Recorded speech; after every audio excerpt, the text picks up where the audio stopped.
Hi students, welcome to Anu educational studies. 7ನೇ ತರಗತಿ ಗಣಿತ ಭಾಗ 1 ಅಧ್ಯಾಯ 2 ಅಂಕಗಣಿತದ ಉಕ್ತಿಗಳು. ಹಿಂದಿನ ವಿಡಿಯೋದಲ್ಲಿ ನಾವು ಪೇಜ್ ನಂಬರ್ 26 ಮತ್ತು ಪೇಜ್ ನಂಬರ್ 27ರಲ್ಲಿರುವಂತಹ ಎಲ್ಲ ಪ್ರಶ್ನೆಗಳಿಗೆ ಉತ್ತರಿಸಿದ್ದೇವೆ. ಈ ವಿಡಿಯೋದಲ್ಲಿ ಪೇಜ್ ನಂಬರ್ 28 ಮತ್ತು ಪೇಜ್ ನಂಬರ್ 29ರಲ್ಲಿರುವಂತಹ ಎಲ್ಲ ಪ್ರಶ್ನೆಗಳಿಗೆ ಉತ್ತರಿಸೋಣ. ಪೇಜ್ ನಂಬರ್ 28ಅನ್ನು ಗಮನಿಸಿ. ಉಕ್ತಿಗಳಲ್ಲಿನ ಪದಗಳು ಎಂದು ಕೊಟ್ಟಿದ್ದಾರೆ. ನಮ್ಮಲ್ಲಿ ಯಾವುದೇ ಆವರಣಗಳಿಲ್ಲದ ಉಕ್ತಿ 30+5×4 ಇದೆ ಎಂದು ಭಾವಿಸೋಣ. ಇದಕ್ಕೆ ಅರ್ಥವಿಲ್ಲವೇ? ಅನೇಕ ಕ್ರಿಯೆಗಳಿರುವ ಉಕ್ತಿಗಳು ಇದ್ದಾಗ ಮತ್ತು ಕ್ರಿಯೆಗಳ ಕ್ರಮವನ್ನು ಆವರಣಗಳಿಂದ ನಿರ್ದಿಷ್ಟಪಡಿಸದಿದ್ದಾಗ ನಾವು ಕ್ರಮವನ್ನು ನಿರ್ಧರಿಸಲು ಪದಗಳ ಕಲ್ಪನೆಯನ್ನು ಬಳಸುತ್ತೇವೆ. ಇಲ್ಲಿ ನೀವು ನೋಡಬಹುದು, ನಾವು 30+5×4 ಈ ರೀತಿಯ ಲೆಕ್ಕಗಳಿಗೆ ಅಥವಾ ಈ ರೀತಿಯ ಉಕ್ತಿಗಳಿಗೆ ಯಾವುದೇ ಅರ್ಥವಿಲ್ಲವೆಂದು ಭಾವಿಸುತ್ತೇವೆ, ಏಕೆಂದರೆ ಈ ಉಕ್ತಿ ಯಾವುದೇ ಆವರಣಗಳನ್ನು ಹೊಂದಿಲ್ಲ. ಆದ್ದರಿಂದ ಇಲ್ಲಿ ನಾವು ಸರಿಯಾದಂತಹ ಮೊತ್ತವನ್ನು ಕಂಡುಹಿಡಿಯುವುದು ಕಷ್ಟವಾಗುತ್ತದೆ. ಇಲ್ಲಿ ಗಮನಿಸಿ, 2 ಸಂಖ್ಯೆಗಳನ್ನು ಕೊಟ್ಟಿದ್ದಾರೆ. ಉದಾಹರಣೆಯಾಗಿ 12+7 ಎಂದು ಕೊಟ್ಟಿದ್ದಾರೆ. 12+7 ಎಂದು ಬರೆದುಕೊಳ್ಳಿ. ಇಲ್ಲಿ ಪ್ಲಸ್ ಚಿಹ್ನೆಯನ್ನು ಬಳಸಲಾಗಿದೆ. ಅಂದರೆ 12 ಮತ್ತು 7ಅನ್ನು ಪ್ಲಸ್ ಚಿಹ್ನೆಯಿಂದ ಬೇರ್ಪಡಿಸಿರುವ ಉಕ್ತಿಯ ಭಾಗಗಳಾಗಿ ವಿಭಾಗಿಸಿದ್ದಾರೆ. ಇಲ್ಲಿ ಪದಗಳನ್ನಾಗಿ ನಾವು 12 ಮತ್ತು 7 ಎಂದು ತೆಗೆದುಕೊಳ್ಳುತ್ತೇವೆ. 12+7 ಇದೊಂದು ಉಕ್ತಿ.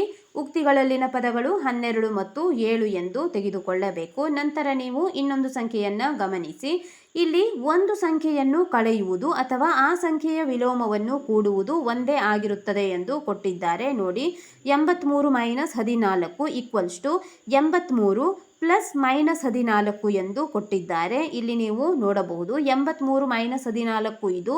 ಇಲ್ಲಿ 83 + -14 ಇದಕ್ಕೆ ಸಮನಾಗಿದೆ ಎಂದು ಹೇಳುತ್ತಿದ್ದಾರೆ. ಇಲ್ಲಿ ಮಧ್ಯದಲ್ಲಿರುವಂತಹ ಚಿಹ್ನೆಯನ್ನು ಗಮನಿಸಿ. ಪ್ಲಸ್ ಮತ್ತು ಮೈನಸ್ ಆಗಿದೆ. ಅಂದರೆ ಪ್ಲಸ್ ಗುಣಿಸು ಮೈನಸ್, ಮೈನಸ್ ಆಗಿಯೇ ನಮಗೆ ದೊರೆಯುತ್ತದೆ. ಇಲ್ಲಿ ಪಕ್ಕದಲ್ಲಿರುವ ಸಂಖ್ಯೆ ಅಂದರೆ RHSನಲ್ಲಿರುವ ಸಂಖ್ಯೆ 83 + -14 ಇದು ಕೂಡ 83 - 14 ಆಗುತ್ತದೆ, ಏಕೆಂದರೆ ಪ್ಲಸ್ ಗುಣಿಸು ಮೈನಸ್, ಮೈನಸ್ ಆಗುತ್ತದೆ. ಈ ರೀತಿಯ ಸಂಖ್ಯೆಗಳನ್ನು ಮುಂದಿನ ಉದಾಹರಣೆಗಳಲ್ಲೂ ಕೂಡ ಕೊಟ್ಟಿದ್ದಾರೆ, ನೋಡೋಣ. ಇಲ್ಲಿ ಒಂದು ಉದಾಹರಣೆಯನ್ನು ಕೊಟ್ಟಿದ್ದಾರೆ. ಪ್ರಶ್ನೆ: ಈ ರೀತಿ ವ್ಯವಕಲನವನ್ನು ಸಂಕಲನಕ್ಕೆ ಬದಲಿಸುವುದರಿಂದ ಉಕ್ತಿಯ ಬೆಲೆ ಬದಲಾಗುವುದಿಲ್ಲ ಎಂಬುದನ್ನು ಬೇರೆ ಬೇರೆ ಉದಾಹರಣೆಗಳನ್ನು ತೆಗೆದುಕೊಳ್ಳುವ ಮೂಲಕ ಪರಿಶೀಲಿಸಿ. ನೀವು ಹಿಂದೆ ಉದಾಹರಣೆಯಲ್ಲಿ ನೋಡಿದಂತೆ ಕೆಲವೊಂದಿಷ್ಟು ಉದಾಹರಣೆಗಳನ್ನು ಕೊಡುವ ಮೂಲಕ ವ್ಯವಕಲನವನ್ನು ಸಂಕಲನಕ್ಕೆ ಬದಲಿಸುವುದರಿಂದ ಉಕ್ತಿಯ ಬೆಲೆ ಬದಲಾಗುವುದಿಲ್ಲ ಎಂದು ತೋರಿಸಬೇಕು. ಈಗ ಉತ್ತರವನ್ನು ಬರೆಯೋಣ. ಹೌದು, ವ್ಯವಕಲನವನ್ನು ವಿಲೋಮ ಸೇರಿಸುವಿಕೆಯೊಂದಿಗೆ ಬದಲಾಯಿಸುವುದರಿಂದ ಅದೇ ಬೆಲೆಯನ್ನು ಪಡೆಯುತ್ತೇವೆ ಎಂದು ಬರೆದುಕೊಳ್ಳಿ. ಈಗ ನಾವು ಉದಾಹರಣೆಯೊಂದಿಗೆ ಇದು ಹೌದು ಎನ್ನುವುದನ್ನು ತೋರಿಸಬೇಕು. ಉದಾಹರಣೆ 1: 10 - 3 = 7. ಅಂದರೆ 10ರಲ್ಲಿ 3ಅನ್ನು ಕಳೆದಾಗ 7 ಬರುತ್ತಿದೆ. ಅಲ್ಲದೆ ಈಗ ಇದೇ ಸಂಖ್ಯೆಯನ್ನು ನಾವು ಪ್ಲಸ್ ಮತ್ತು ಮೈನಸ್ ಚಿಹ್ನೆಯನ್ನು ಸೇರಿಸಿ 10 + -3 = 7 ಎಂದು ಬರೆದಿದ್ದೇವೆ. ಇಲ್ಲಿ ವಿಲೋಮವನ್ನು ಸೇರಿಸಿದಂತಾಗಿದೆ. ಇಲ್ಲಿ ನೋಡಿ, 10 + -3 ಅಂದರೆ ಪ್ಲಸ್ ಗುಣಿಸು ಮೈನಸ್, ಮೈನಸ್ ಎಂದೇ ನಾವು ಪಡೆಯುತ್ತೇವೆ. ಇದು ಕೂಡ 10 - 3 7 ಆಗುತ್ತದೆ. ಎರಡನೇ ಉದಾಹರಣೆ 5 - 8 = -3. ಅಂದರೆ ದೊಡ್ಡ ಸಂಖ್ಯೆಯಲ್ಲಿ ನಾವು ಸಣ್ಣ ಸಂಖ್ಯೆಯನ್ನು ಕಳೆದಾಗ 8ರಲ್ಲಿ 5ಅನ್ನು ಕಳೆದಾಗ 3 ಬರುತ್ತದೆ. ಚಿಹ್ನೆ ಮೈನಸ್ ಚಿಹ್ನೆಗೆ ಮೈನಸ್ ಚಿಹ್ನೆ, ಅಂದರೆ ದೊಡ್ಡ ಸಂಖ್ಯೆ ಚಿಹ್ನೆಯನ್ನು ನಾವು ಇಡಬೇಕು. -3ಅನ್ನು ಪಡೆಯುತ್ತೇವೆ. ಇದೇ ಸಂಖ್ಯೆಯನ್ನು ನಾವು ವಿಲೋಮವನ್ನು ಸೇರಿಸಿ ಬರೆದಾಗ 5 ಪ್ಲಸ್ ಇಲ್ಲಿ ಸೇರಿಸಬೇಕಾಗುತ್ತದೆ. 5 + -8 ಎಂದು ತೆಗೆದುಕೊಳ್ಳಬೇಕು. ಈಗ ಇಲ್ಲಿ ಪ್ಲಸ್ ಗುಣಿಸು ಮೈನಸ್ ಪುನಃ ನಮಗೆ ಮೈನಸ್ ಆಗಿ ಲಭಿಸುತ್ತದೆ. -3 ಅಂದರೆ ಇಲ್ಲೂ ಕೂಡ 5 - 8 ಎಂದರೆ -3 ಬರುತ್ತದೆ. ಉದಾಹರಣೆ 3ಅನ್ನು ನೋಡಿ. -2 - 4 ಇಲ್ಲಿ ಚಿಹ್ನೆಗಳು ಒಂದೇ ಆಗಿದ್ದಾಗ ನಾವು ಎರಡು ಸಂಖ್ಯೆಯನ್ನು ಸೇರಿಸಿ ಅದೇ ಚಿಹ್ನೆಯನ್ನು ಇಡಬೇಕು. 2 + 4 = 6 ಬರುತ್ತದೆ. ಚಿಹ್ನೆ ಮೈನಸ್ ಮತ್ತು ಮೈನಸ್ ಇದೆ, ಅದೇ ಚಿಹ್ನೆಯನ್ನು ಇರಿಸಿ -6 ಆಗಿದೆ. ಇದೇ ಸಂಖ್ಯೆಯನ್ನು ನಾವು ಈಗ ಸಂಕಲನ ಮತ್ತು ವಿಲೋಮವನ್ನು ಸೇರಿಸಿದಾಗ -2 -4ಕ್ಕೆ ನಾವು ಈಗ ಪ್ಲಸ್ ಅನ್ನು ಸೇರಿಸುತ್ತಿದ್ದೇವೆ. -2 + -4 ಇಲ್ಲಿ ಪ್ಲಸ್ ಮತ್ತು ಮೈನಸ್, ಮೈನಸ್ ಗುಣಿಸು ಪ್ಲಸ್ ಮೈನಸ್ ಆಗುತ್ತದೆ. ಆದ್ದರಿಂದ ಇಲ್ಲೂ ಕೂಡ -2 - 4 -2ಕ್ಕೆ -4ಅನ್ನು ಸೇರಿಸಿದಾಗ -6 ಬರುತ್ತಿದೆ. ಆದ್ದರಿಂದ ಇಲ್ಲಿ ಬೆಲೆಗಳಲ್ಲಿ ಯಾವುದೇ ಬದಲಾವಣೆ ಆಗುವುದಿಲ್ಲ ಎಂದು ನಾವು ಉದಾಹರಣೆಯೊಂದಿಗೆ ತೋರಿಸಿದಂತಾಗಿದೆ. ಎರಡನೇ ಪ್ರಶ್ನೆ ನೋಡಿ, 6ನೇ ತರಗತಿ ಗಣಿತ ಪುಸ್ತಕದಲ್ಲಿ ನಾವು ಗಮನಿಸಿರುವ ಪೂರ್ಣಾಂಕಗಳ ಟೋಕನ್ ಮಾದರಿಯನ್ನು ಉಪಯೋಗಿಸಿಕೊಂಡು ಒಂದು ಸಂಖ್ಯೆಯನ್ನು ಕಳೆಯುವುದು ಅದರ ವಿಲೋಮಕ್ಕೆ ಕೂಡುವುದೇ ಆಗಿದೆ, ಏಕೆ ಎಂಬುದನ್ನು ನೀವು ವಿವರಿಸಬಲ್ಲಿರಾ? ಪದಗಳನ್ನು ಗುರುತಿಸಲು ಉಕ್ತಿಯಲ್ಲಿನ ಎಲ್ಲ ವ್ಯವಕಲನಗಳನ್ನು ಈ ರೀತಿ ಸಂಕಲನವಾಗಿ ಪರಿವರ್ತಿಸಲಾಗುತ್ತದೆ ಎಂದು ಕೊಟ್ಟಿದ್ದಾರೆ. ಇಲ್ಲಿ ನಾವು ಈಗ 6ನೇ ತರಗತಿ ಗಣಿತ ಪುಸ್ತಕದಲ್ಲಿ ಟೋಕನ್ಗಳ ಅಂದರೆ ಪೂರ್ಣಾಂಕಗಳ ಟೋಕನ್ ಮಾದರಿಯನ್ನು ಉಪಯೋಗಿಸಿಕೊಂಡು ಒಂದು ಸಂಖ್ಯೆಯನ್ನು ಕಳೆಯುವುದು ಅದರ ವಿಲೋಮಕ್ಕೆ ಕೂಡುವುದೇ ಆಗಿದೆ ಎಂಬುದನ್ನು ನಾವು ವಿವರಿಸಿ ತೋರಿಸಬೇಕು. ಬರೆಯೋಣ. ಬರೆದುಕೊಳ್ಳಿ. ಧನಾತ್ಮಕ ಸಂಖ್ಯೆಯನ್ನು ಕಳೆಯುವುದು ಎಂದರೆ ಧನಾತ್ಮಕ ಟೋಕನ್ಗಳನ್ನು ತೆಗೆದುಹಾಕುವುದು ಎಂದು ಅರ್ಥ. ಋಣಾತ್ಮಕ ಸಂಖ್ಯೆಯನ್ನು ಸೇರಿಸುವುದು ಎಂದರೆ ಋಣಾತ್ಮಕ ಟೋಕನ್ಗಳನ್ನು ಸೇರಿಸುವುದು. ಈ ಋಣಾತ್ಮಕ ಟೋಕನ್ಗಳು ಅಸ್ತಿತ್ವದಲ್ಲಿರುವ ಧನಾತ್ಮಕ ಟೋಕನ್ಗಳನ್ನು ರದ್ದುಗೊಳಿಸುತ್ತವೆ. ಎರಡೂ ಕ್ರಿಯೆಗಳು ಒಂದೇ ಸಂಖ್ಯೆಯ ಧನಾತ್ಮಕ ಟೋಕನ್ಗಳನ್ನು ತೆಗೆದುಹಾಕುವಲ್ಲಿ ಕಾರಣವಾಗುವುದರಿಂದ ಅಂತಿಮ ಮೌಲ್ಯವು ಒಂದೇ ಆಗಿರುತ್ತದೆ. ಇಲ್ಲಿ ಉದಾಹರಣೆಯನ್ನು ನೀವು ನೋಡಬಹುದು. ಇದೇ ಉದಾಹರಣೆಯ ವಿವರಣೆಯನ್ನು ನಾವು ಇಲ್ಲಿ ಮೇಲೆ ಬರೆದಿದ್ದೇವೆ. 3 × 3 = 0, 3 + -3 = 0. ಈಗ ಮೇಲಿಂದ ನೋಡುತ್ತಾ ಬನ್ನಿ. ಧನಾತ್ಮಕ ಸಂಖ್ಯೆಯನ್ನು ಕಳೆಯುವುದು ಎಂದರೆ ಧನಾತ್ಮಕ ಟೋಕನ್ಗಳನ್ನು ತೆಗೆದುಹಾಕುವುದು. ಈಗ ಉದಾಹರಣೆಯಲ್ಲಿ ನೋಡಿ, 3 - 3 = 0 ಅಂದರೆ ಈಗ ನಾವು ಧನಾತ್ಮಕ ಸಂಖ್ಯೆಯನ್ನು ತೆಗೆಯುತ್ತಿದ್ದೇವೆ. ಧನಾತ್ಮಕ ಸಂಖ್ಯೆ ಎಂದರೆ ಇಲ್ಲಿ 3 ಎಂದು ತೆಗೆದುಕೊಳ್ಳಬೇಕು. ಇಲ್ಲಿ ಎರಡು ಸಂಖ್ಯೆಗಳು ಕೂಡ +3 +3, ಇದು ಎರಡು ಸಂಖ್ಯೆ ಧನಾತ್ಮಕ ಸಂಖ್ಯೆಯಾಗಿದೆ. ಚಿಹ್ನೆ ಮೈನಸ್, ಈ ಧನಾತ್ಮಕ ಸಂಖ್ಯೆಯನ್ನು ನಾವು ಕಳೆಯುತ್ತಿದ್ದೇವೆ ಎಂದರೆ ಧನಾತ್ಮಕ ಟೋಕನ್ಗಳನ್ನು ತೆಗೆದುಹಾಕುವುದು. ಇಲ್ಲಿ 3ರಲ್ಲಿ -3 ತೆಗೆಯುತ್ತಿದ್ದೇವೆ ಎಂದರೆ ಇಲ್ಲಿ 3 ಎನ್ನುವುದು ಒಂದು ಧನಾತ್ಮಕ ಸಂಖ್ಯೆ. ಇಲ್ಲಿ 3 ನಾವು ತೆಗೆದುಹಾಕಿದಾಗ 3ರಲ್ಲಿ 3 ತೆಗೆದುಹಾಕಿದಾಗ 0 ಬರುತ್ತಿದೆ. ಇದೇ ಅರ್ಥ ಟೋಕನ್ಗಳನ್ನು ತೆಗೆದುಹಾಕುವುದು, ಧನಾತ್ಮಕ ಟೋಕನ್ಗಳನ್ನು ತೆಗೆದುಹಾಕುವುದು ಎಂದು ಅರ್ಥವಾಗಿದೆ. ಈಗ ಋಣಾತ್ಮಕ ಸಂಖ್ಯೆಯನ್ನು ಸೇರಿಸುವುದು ಎಂದರೆ ಇಲ್ಲಿ ಉದಾಹರಣೆ 2ರಲ್ಲಿ ಗಮನಿಸಿ. ಋಣಾತ್ಮಕ ಸಂಖ್ಯೆ ಎಂದರೆ -3. -3 ನಾವು ಈಗ +3ಕ್ಕೆ ಸೇರಿಸುತ್ತಿದ್ದೇವೆ. ನೋಡಿ, 3 + -3, -3 +3ಕ್ಕೆ ಸೇರಿಸುವುದು ಎಂದರೆ ಋಣಾತ್ಮಕ ಟೋಕನ್ಗಳನ್ನು ಸೇರಿಸುವುದು. ಅಂದರೆ ಋಣಾತ್ಮಕ -3 ಇಲ್ಲಿ +3ಕ್ಕೆ ಸೇರಿಸುತ್ತಿದ್ದೇವೆ, ಋಣಾತ್ಮಕ ಟೋಕನ್ಗಳನ್ನು ಸೇರಿಸಿದಂತಾಗುತ್ತಿದೆ ಎಂದು ಅರ್ಥ. ಇದು ಕೂಡ ಇಲ್ಲಿ 0 ಬರುತ್ತಿದೆ. ಈ ಋಣಾತ್ಮಕ ಟೋಕನ್ಗಳು ಅಸ್ತಿತ್ವದಲ್ಲಿರುವ ಧನಾತ್ಮಕ ಟೋಕನ್ಗಳನ್ನು ರದ್ದುಗೊಳಿಸುತ್ತವೆ. ಇಲ್ಲಿ ನೀವು ನೋಡಬಹುದು ಋಣಾತ್ಮಕ ಟೋಕನ್ಗಳು. ಋಣಾತ್ಮಕ ಟೋಕನ್ ಎಂದರೆ -3 ಎಂದು ತೆಗೆದುಕೊಳ್ಳಿ. ಇದು ಅಸ್ತಿತ್ವದಲ್ಲಿರುವಂತಹ ಧನಾತ್ಮಕ ಟೋಕನ್ಗಳನ್ನು ಕೂಡ ರದ್ದುಗೊಳಿಸುತ್ತವೆ. -3ಕ್ಕೆ ನಾವು +3 ಸೇರಿಸಿದಾಗ -3 +3 ಇಲ್ಲಿ ರದ್ದುಗೊಳಿಸುತ್ತಿದೆ. ಆದ್ದರಿಂದ ಇಲ್ಲಿ ಉತ್ತರ ನಮಗೆ 0 ದೊರಕಿದೆ. ಎರಡು ಕ್ರಿಯೆಗಳು ಒಂದೇ ಸಂಖ್ಯೆಯ ಧನಾತ್ಮಕ ಟೋಕನ್ಗಳನ್ನು ತೆಗೆದುಹಾಕುವಲ್ಲಿ ಕಾರಣವಾಗುವುದರಿಂದ ಅಂತಿಮ ಮೌಲ್ಯ ಒಂದೇ ಆಗಿರುತ್ತದೆ. ಇಲ್ಲಿ ಈ ಎರಡೂ ಕ್ರಿಯೆಗಳಲ್ಲಿ ಸಂಖ್ಯೆ ಧನಾತ್ಮಕ ಟೋಕನ್ಗಳನ್ನು ತೆಗೆದುಹಾಕುತ್ತಿದೆ. ಇಲ್ಲೂ ಕೂಡ ಧನಾತ್ಮಕ ಸಂಖ್ಯೆ ಇಲ್ಲಿ ಧನಾತ್ಮಕ ಟೋಕನನ್ನು ತೆಗೆದುಹಾಕುತ್ತಿದೆ. ಎರಡನೆಯದರಲ್ಲಿ ಋಣಾತ್ಮಕ ಸಂಖ್ಯೆ ಧನಾತ್ಮಕ ಟೋಕನನ್ನು ತೆಗೆದುಹಾಕುತ್ತಿದೆ. ಆದ್ದರಿಂದ ಇವೆರಡರ ಮೌಲ್ಯವು ಕೂಡ ಒಂದೇ ಆಗಿರುತ್ತದೆ ಎಂದು ಬರೆದಿದ್ದೇವೆ. ಇಲ್ಲಿ ಒಂದು ಕೋಷ್ಟಕವನ್ನು ಕೊಟ್ಟಿದ್ದಾರೆ ನೋಡಿ. ಮುಂದಿನ ಕೋಷ್ಟಕದಲ್ಲಿ ಕೆಲವು ಉಕ್ತಿಗಳನ್ನು ನೀಡಿದೆ. ಕೋಷ್ಟಕವನ್ನು ಪೂರ್ಣಗೊಳಿಸಿ. ಇಲ್ಲಿ ಉದಾಹರಣೆಯಾಗಿ ಕೊಟ್ಟಿದ್ದಾರೆ. ಉಕ್ತಿಯನ್ನು ನೋಡಿ.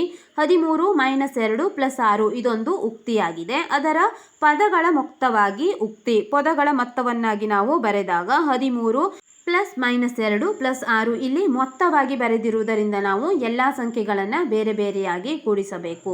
ಪದಗಳು ಎಂದರೆ ಇಲ್ಲಿ ನಾವು ವೃತ್ತದಲ್ಲಿ ಬರೆಯಲಾಗುವಂತಹ ಪದಗಳನ್ನು ಒಂದೊಂದು ಪದಗಳು ಎಂದು ತೆಗೆದುಕೊಳ್ಳಬೇಕು. ಇಲ್ಲಿ ಮೊದಲನೇ ಸಂಖ್ಯೆಯಲ್ಲಿ 13 ಒಂದು ಪದ, -2 ಒಂದು ಪದ ಮತ್ತು 6 ಒಂದು ಪದವಾಗಿದೆ. ಅದೇ ರೀತಿಯಾಗಿ ಇಲ್ಲಿ ಎರಡನೇ ಸಂಖ್ಯೆ ನೀವು ನೋಡಿದಾಗ 5 + 6 × 3 ಎಂದು ಕೊಟ್ಟಿದ್ದಾರೆ. 5 + 6 × 3, 6 × 3 ನೀವು ಒಂದೇ ವೃತ್ತದಲ್ಲಿ ಬರೆದಿದ್ದೀರಿ. ಇಲ್ಲಿ ಪದವನ್ನು ಬರೆಯುವಾಗ 5 ಮತ್ತು 6 × 3 ಎಂದೇ ಬರೆಯಬೇಕು. ಇವು ಎರಡು ಪದಗಳಾಗುತ್ತವೆ. ಈಗ ಬರೆಯೋಣ. ಬರೆದುಕೊಳ್ಳಿ. ಎರಡನೇ ಸಂಖ್ಯೆಯಲ್ಲಿ ಪದಗಳು ಎಂದು ಕೊಟ್ಟಿದ್ದಾರೆ. 5 ಮತ್ತು 6 × 3 ಇವು ಎರಡು ಪದಗಳಾಗುತ್ತವೆ. ಮೂರನೇ ಸಂಖ್ಯೆಯಲ್ಲಿ 4 + 15 - 9 ಇದನ್ನು ನಾವು ಬರೆಯುವಾಗ 4 + 15 ವೃತ್ತದಲ್ಲಿ ಬರೆಯಿರಿ. ನಂತರ ಮೂರನೇ ಸಂಖ್ಯೆ -9 -9 ಎಂದು ಬರೆಯಬೇಕು. ಈಗ ಪದಗಳಾಗಿ ವೃತ್ತದಲ್ಲಿರುವ ಸಂಖ್ಯೆಗಳನ್ನು ಬರೆಯಿರಿ. 4, 15 ಮತ್ತು -9 ಆಗಿದೆ. ನಾಲ್ಕನೇ ಸಂಖ್ಯೆ 23 - 2 × 4 + 16 ಎಂದು ಕೊಟ್ಟಿದ್ದಾರೆ. ಈಗ ಮೂರು ಸಂಖ್ಯೆಗಳಾಗಿ ನಾವು ಮೂರು ಸಂಖ್ಯೆಗಳ ಮೊತ್ತವಾಗಿ ಬರೆಯುವಾಗ 23 ಪ್ಲಸ್ -2 × 4 ಒಂದು ವೃತ್ತದಲ್ಲಿ ತೆಗೆದುಕೊಳ್ಳಬೇಕು. -2 × 4 ಪ್ಲಸ್ 16 ಒಂದು ವೃತ್ತದಲ್ಲಿ ಬರೆಯಿರಿ. ಈಗ ಪದಗಳನ್ನು ಬರೆಯುವಾಗ 23 -2 × 4 ಇದು ಒಂದು ಪದ ಮತ್ತು 16 ಇಲ್ಲಿ ಮೂರು ಪದಗಳನ್ನು ನಾವು ಈ ರೀತಿಯಾಗಿ ತೋರಿಸಬೇಕಾಗುತ್ತದೆ. ಐದನೇ ಸಂಖ್ಯೆ 28 + 19 - 8 ಎಂದು ಕೊಟ್ಟಿದ್ದಾರೆ. ಬರೆಯಿರಿ. 28 ಒಂದು ವೃತ್ತದಲ್ಲಿ ಪ್ಲಸ್ 19 ಒಂದು ವೃತ್ತದಲ್ಲಿ ಬರೆಯಿರಿ ಪ್ಲಸ್ -8 ಒಂದು ವೃತ್ತದಲ್ಲಿ ಬರೆಯಬೇಕು. ಪದಗಳನ್ನು ಈಗ ವಿಭಾಗಿಸಿ ಬರೆಯಿರಿ. 28, 19 ಮತ್ತು -8 ಇವುಗಳು ಪದಗಳಾಗಿದ್ದಾವೆ. ಈಗ ಪ್ರಶ್ನೆಯನ್ನು ನೋಡಿ. ಪದಗಳನ್ನು ಕೂಡುವ ಕ್ರಮವನ್ನು ಬದಲಿಸುವುದರಿಂದ ಬೇರೆ ಬೇರೆ ಬೆಲೆಗಳು ದೊರೆಯುತ್ತವೆಯೇ ಎಂದು ಕೇಳುತ್ತಿದ್ದಾರೆ. ಈಗ ನಾವು ಪದಗಳನ್ನು ಕೂಡುವ ಕ್ರಮವನ್ನು ಬದಲಿಸುವುದರಿಂದ ಬೇರೆ ಬೇರೆ ಬೆಲೆಗಳು ದೊರೆಯುತ್ತವೆಯೇ ಎಂದು ನೋಡೋಣ. ಇಲ್ಲ, ಪದಗಳನ್ನು ಸೇರಿಸುವ ಕ್ರಮವನ್ನು ಬದಲಾಯಿಸುವುದರಿಂದ ಅಂತಿಮ ಮೌಲ್ಯವು ಬದಲಾಗುವುದಿಲ್ಲ. ಇದು ಪೂರ್ಣಾಂಕಗಳಿಗೆ ಅನ್ವಯಿಸುವ ಸಂಕಲನದ ಪರಿವರ್ತಕ ಮತ್ತು ಸಹಾಯಕ ಗುಣಲಕ್ಷಣಗಳಿಂದಾಗಿ. ಅಂದರೆ ಇಲ್ಲಿ ಪೂರ್ಣಾಂಕಗಳ ಪರಿವರ್ತನೀಯ ಗುಣ ಮತ್ತು ಸಹವರ್ತನೀಯ ಗುಣಗಳ ಗುಣಲಕ್ಷಣಗಳಿಂದಾಗಿ ಇದು ಪದಗಳನ್ನು ಸೇರಿಸುವ ಕ್ರಮವನ್ನು ಬದಲಾಯಿಸುವುದರಿಂದ ಅಂತಿಮ ಮೌಲ್ಯ ಬದಲಾಗುವುದಿಲ್ಲ ಎಂದು ನಾವು ಬರೆಯಬಹುದಾಗಿದೆ. ಇಲ್ಲಿ ಪರಿವರ್ತಕ ಮತ್ತು ಸಹಾಯಕ ಗುಣಲಕ್ಷಣ ಎಂದರೆ ಪರಿವರ್ತನೀಯ ಗುಣ ಮತ್ತು ಸಹವರ್ತನೀಯ ಗುಣ ಎಂದು ನೀವು ಗಮನಿಸಬೇಕು. ಅದಲು ಬದಲು ಮಾಡುವುದು ಅಥವಾ ವಿನಿಮಯ ಮತ್ತು ಗುಂಪು ಮಾಡುವುದು ಎಂದು ಕೊಟ್ಟಿದ್ದಾರೆ. ಎರಡೇ ಪದಗಳನ್ನು ಹೊಂದಿರುವ ಒಂದು ಸರಳ ಉಕ್ತಿಯನ್ನು ಪರಿಗಣಿಸೋಣ. ಇಲ್ಲಿ ಎರಡು ಸಂಖ್ಯೆಗಳನ್ನು ತೆಗೆದುಕೊಳ್ಳೋಣ. 6 ಮತ್ತು -4 ಎಂದು ತೆಗೆದುಕೊಂಡಿದ್ದಾರೆ. ಇಲ್ಲಿ ನೋಡಿ, ಮಧು ಟೆರೆಸ್ನಿಂದ ಡ್ರೋನ್ ಹಾರಿಸುತ್ತಿದ್ದಾನೆ. 6 ಮೀಟರ್ ಮೇಲಕ್ಕೆ ಹೋಗಿ ನಂತರ 4 ಮೀಟರ್ ಕೆಳಗೆ ಬರುತ್ತಿದೆ. ಟೆರೆಸ್ನಿಂದ ಡ್ರೋನ್ನ ಅಂತಿಮ ಸ್ಥಾನ ಎಷ್ಟು ದೂರದಲ್ಲಿದೆ ಎಂಬುದನ್ನು ತೋರಿಸಲು ಒಂದು ಉಕ್ತಿಯನ್ನು ಬರೆಯಿರಿ. ಮಧು ಟೆರೆಸ್ನಿಂದ ಒಂದು ಡ್ರೋನ್ನನ್ನು ಹಾರಿಸುತ್ತಿದ್ದಾನೆ. ಡ್ರೋನ್ 6 ಮೀಟರ್ ಮೇಲಕ್ಕೆ ಹೋಗಿದೆ. ನಂತರ ಅದು ಪುನಃ 4 ಮೀಟರ್ ಕೆಳಗಿಳಿದಿದೆ. ಅಂದರೆ 6 ಮೀಟರ್ ಮೇಲಕ್ಕೆ ಹೋಗಿ 4 ಮೀಟರ್ ಕೆಳಗೆ ಬಂದಾಗ ಟೆರೆಸ್ನಿಂದ ಡ್ರೋನ್ನ ಅಂತಿಮ ಸ್ಥಾನ ಎಷ್ಟು ದೂರದಲ್ಲಿದೆ ಎಂದು ತೋರಿಸಲು ಈಗ ನಾವು ಉಕ್ತಿಯನ್ನು ಬರೆಯಬೇಕು. ಈಗ ಉಕ್ತಿಯನ್ನು ಬರೆಯುವಾಗ 6 ಪ್ಲಸ್ -4 ಎಂದು ನಾವು ತೆಗೆದುಕೊಳ್ಳಬೇಕಾಗುತ್ತದೆ. ಏಕೆಂದರೆ -4 ಎಂದರೆ ಅದು ಕೆಳಗೆ ಇಳಿದಿರುವ ದೂರವಾಗಿದೆ. 6 ಪ್ಲಸ್ -4 ಎಂದು ತೆಗೆದುಕೊಳ್ಳಿ ಅಥವಾ 6 -4 ಎಂದು ಕೂಡ ನಾವು ತೆಗೆದುಕೊಳ್ಳಬಹುದು. 6 - 4 ಅಂದರೆ 2 ಮೀಟರ್ ಎತ್ತರದಲ್ಲಿದೆ. ಇದನ್ನು ಪದಗಳ ಮೊತ್ತವಾಗಿ ಬರೆದಾಗ ನಾವು 6 ಪ್ಲಸ್ -4 = 2 ಎಂದು ಬರೆಯಬೇಕಾಗುತ್ತದೆ. ಅದನ್ನೇ ನಾವು ಈಗ ಅದಲು ಬದಲು ಮಾಡಿ ನೋಡೋಣ. -4 ಪ್ಲಸ್ 6 -4ಕ್ಕೆ ನಾವು ಈಗ 6 ಕೂಡಿಸಿದಾಗಲೂ ಕೂಡ ಪುನಃ 2 ಪಡೆಯುತ್ತೇವೆ. ಏಕೆಂದರೆ 6ರಲ್ಲಿ 4 ಕಳೆದಾಗ 2 ಬರುತ್ತದೆ. ಈ ಸಂದರ್ಭದಲ್ಲಿ ಯಾವುದೇ ಬೆಲೆಗಳು ಬದಲಾಗುತ್ತಿಲ್ಲ. ನಾವು ಪದಗಳನ್ನು ಅದಲು ಬದಲು ಮಾಡಿದರೆ ಮೊತ್ತವು ಬದಲಾಗುತ್ತದೆಯೇ ಎಂದು ಕೇಳುತ್ತಿದ್ದಾರೆ. ಬರೆಯೋಣ. ನೋಡಿ, ಅಭಿವ್ಯಕ್ತಿ 6 ಪ್ಲಸ್ -4 = 2 ಎಂದು ತೆಗೆದುಕೊಂಡಿದ್ದೇವೆ. ಅದಲು ಬದಲಾದಾಗ -4 ಪ್ಲಸ್ 6 ಇದನ್ನು ನಾವು ಅದಲು ಬದಲು ಮಾಡಿ ಕೂಡಿಸಿದಾಗ ಇಲ್ಲೂ ಕೂಡ 6ರಲ್ಲಿ 4 ಕಳೆದಾಗ 2 ಬರುತ್ತಿದೆ. ಬರೆಯಿರಿ. ನಾವು ಪದಗಳನ್ನು ಅದಲು ಬದಲು ಮಾಡಿದಾಗ ಮೊತ್ತ ಬದಲಾಗುವುದಿಲ್ಲ. ಈ ವಿಡಿಯೋದಲ್ಲಿ ನಾವು ಪೇಜ್ ನಂಬರ್ 28 ಮತ್ತು ಪೇಜ್ ನಂಬರ್ 29ರಲ್ಲಿರುವಂತಹ ಎಲ್ಲ ಪ್ರಶ್ನೆಗಳಿಗೆ ಉತ್ತರಿಸಿದ್ದೇವೆ.